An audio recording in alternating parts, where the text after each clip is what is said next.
Family groups often go through the mill and often at the hands of their overbearing parents or management, or sometimes both. If you thought the Jacksons had it bad with their horrific father, just wait until you hear about the trials and tribulations of this group. The centerpiece of today's video is all about the Ponderosa twins plus one. Before we start, let's be sure to leave a like on the video, subscribe to the channel, and push that notification bell to be sure you won't miss out on any more uploads.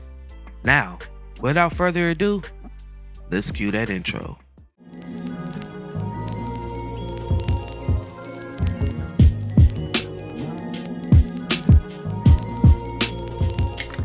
The story begins in 1968 in Cleveland, Ohio, with a group that consists of two sets of twins, Alfred and Alvin Pelham, and Keith and Kurt Gardner, who was performing as the Ponderosa twins. It wasn't until 1969 when the group added their friend Ricky Spicer. All five members attended Patrick Henry Jr. High School, which was located on the east side of Cleveland. The group was managed by Tony Wilson, who brought them to the attention of Bobby Massey of the OJs. Now through Massey, the group eventually signed with Chuck Brown's Astroscope Records. Now upon signing with the label, Brown replaced Wilson and became the group's manager. The group released a debut song of the cover of Sam Cooke's You Send Me.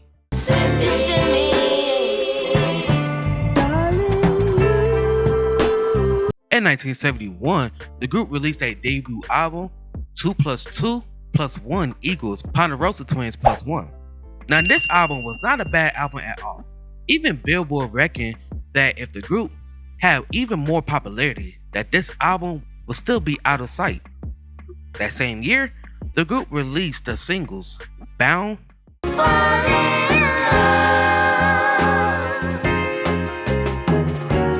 Why Do Fools Fall in Love,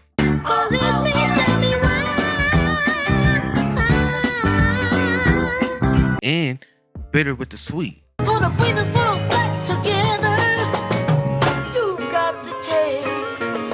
Now, although the group played many shows and supported a number of big-time acts after their 1973 singles Tomorrow's Train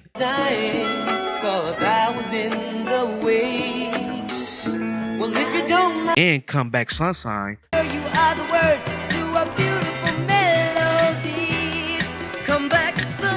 the group made no further recordings. In 1975, the group disbanded, and in the court disposition, Ricky Spicer would later state that the principal reason for the group parting ways was due to the fact that they was broke, stating, "The group toured for months, sometimes performing twice in a single day.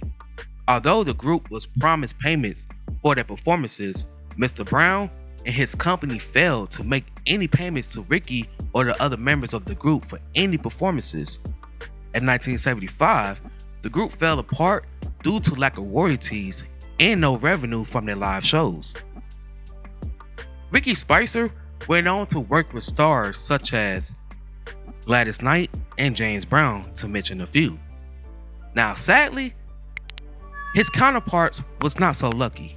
One of the Pelham twins suffered from mental issues, and Kurt Gardner has been incarcerated in Ohio Penitentiary since the 80s for various of offenses, including robbery, SA, and unaliving someone. While Keith Gardner was in prison in 1977 due to attempted M, but he was later released, but also found his way back in prison in 2011 for attempted M and aggravated robbery. Ricky Spicer left the music industry to become a construction worker.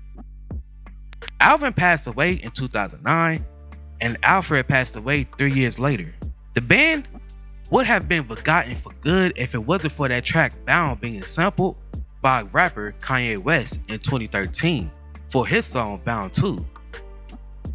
Later that year, Ricky Spicer filed a lawsuit against rapper Kanye West as well as Rockefeller Records, the Island of Def Jam Music Group, Rhino Entertainment, and Universal Music Group, citing copyright infringement in Rest track Bound 2. Spicer alleged that West didn't ask his permission to use the sample, and it was audible in the records seeking an injunction and damages for the alleged violations. In 2015, Ricky Spicer's attorney confirmed that both parties had entered into a confidential settlement agreement and the case was resolved. Now, due to the group's short tenure, it explains why there was really lack of information out there about the group. On top of that, I really couldn't find any pictures of the group. Hell, I couldn't even find pictures of Ricky. But before we go, I would like to take a minute to thank the sponsor of today's video, NordVPN. The question may come up of why you need a VPN. Just think about the fun things you like to do, such as watching movies, online shopping, or just enjoying free public Wi-Fi. While you're doing these things, you have people that's called digital snoopers. It could be your internet service provider that's watching what you do online, or worse, a cyber criminal whose mission is to snatch your credit card information, or sometimes just simply someone who's sitting next to you looking to steal your data. But don't worry, NordVPN keeps all those snoopers away. It makes your internet activity private while it protects you from accessing dangerous websites and allows you to enjoy your favorite content securely, even while away from home. The best part is that all of this is just a click away. Yes, internet security is that simple. Go ahead and click the link in the description box below to start your internet security. Once again, thank you to NordVPN for sponsoring today's video. Now, without further ado, let's cue that outro.